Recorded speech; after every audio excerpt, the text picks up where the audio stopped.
Hey everyone, it's Tony D and little Joan here for Good News, where we report only good news and be super positive. Right, Joan?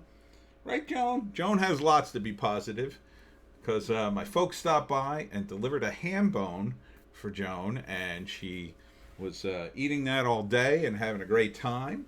And now she's very sleepy because she's full of ham. You're full of ham. Yes, you are. All right, let's check the news. Southern California seeks a godsend for those in need during the beer virus pandemic. Well, that's nice. You know, in a lot of cultures, this is what people do, right? You're supposed to do good in your religious groups and community groups, and they're delivering food, and very nice. It's very nice that people are doing this. Good for you guys. Spreading the Sikhs, they do a lot of good work. They do a lot of good work around here in New Jersey. So good for you guys. In other news, Miami goes 7 weeks without a homicide for the first time since 1957. Well, it's both good and kind of sad when you think about it. But I mean, hey, that's almost 2 months without a homicide since 1957. Wow. Wow. Just goes to show you how much murder happens these days. So I'm glad to see people are home and not killing each other in Miami. Good for you guys. Good for you. At the ilovehorses.com site, horses are helping National Guard medics unwind during the pandemic. Well, that's nice. And that helps the horsies too, right? Because, I'm sure they got to get groomed. And, it's always nice to have animals around. Isn't it nice? Nice to have you around, Joan. Yes, it is. I can pet you on the head, and you can ignore me. But this is nice. It's a win-win for everybody. And Beer Virus Inverness Mosque donates food made for Ramadan to homeless. Well, that's nice. I assume that's all. Isn't that vegetarian? I guess it would be vegetarian. I'm not sure, but that's nice.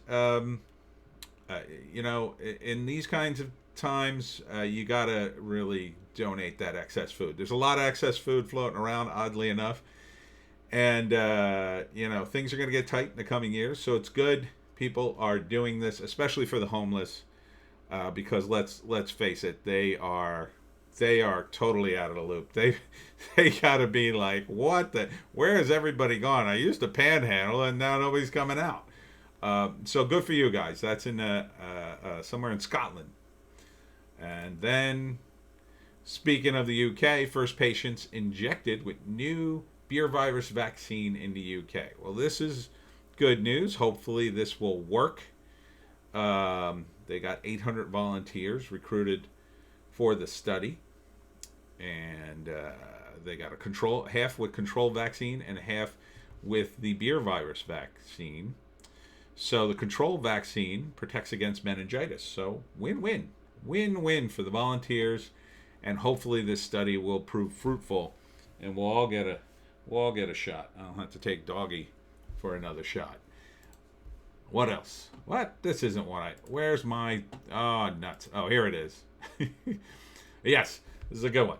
1,000-year-old mill has resumed production due to demand for flour. Dorset, England's decommissioned Sturminster Newton Mill is a local tourist attraction. Now it's back in the flour business for the first time in 50 years.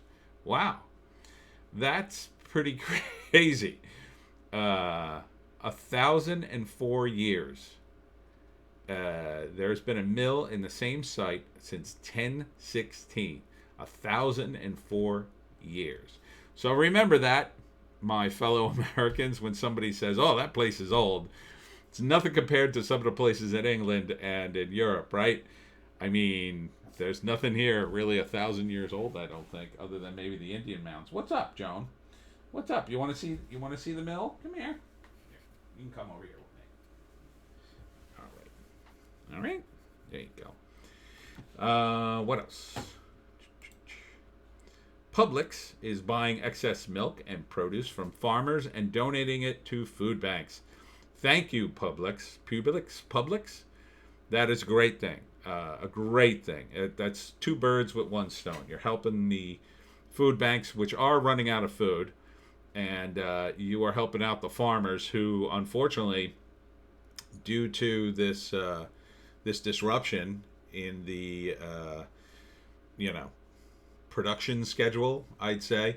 There was a story about the Idaho potato farmers. They had thousands and piles of potatoes. They had they were giving them away because they couldn't ship them.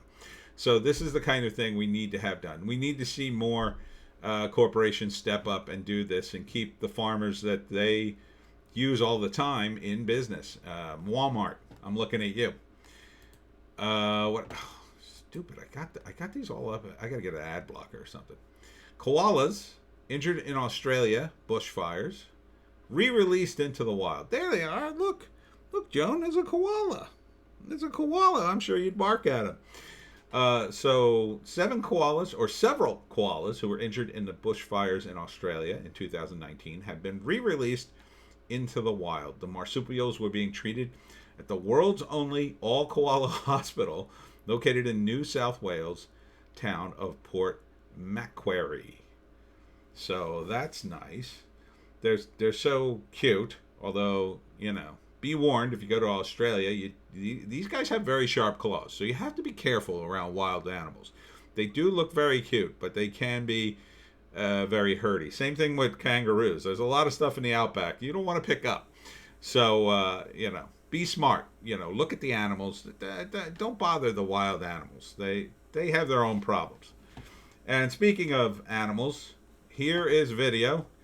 I believe this is from Dogpile TV. It's on Reddit under baby animals. This is 2-week-old New Hampshire red chicks outside. And they've got like a little screen for them so the chicks don't get scooped up by the hawks. And I'll just expand so you can see a little bit of them.